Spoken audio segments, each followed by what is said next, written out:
I think that there's maybe two stories that I could add to this.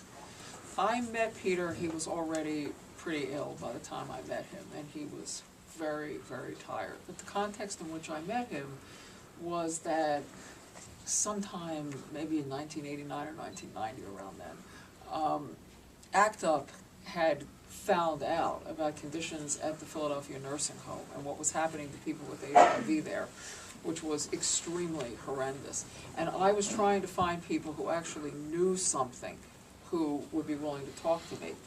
And essentially, all of the medical people who we found out about just ran as fast as they could in the opposite direction.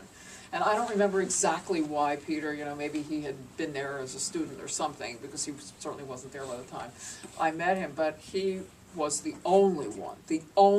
who might possibly have had something to lose, who was willing to talk to us and to confirm that the stories that we were hearing from patients about, like, if you left to get a medical test, your clothes would be stolen by the time you got back. Those kinds of stories were true. And when I met him, it was after hours at his job. And I think I had never seen anybody look so tired in my life, but he still made the time to meet with me and talk to me and give me context and tell me a whole lot of stuff that was going on there that that had been going on there, that we would be pretty sure was still going on there and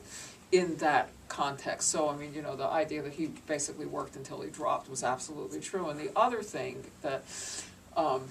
I also found out was that what he did when he worked for one of the old HMOs,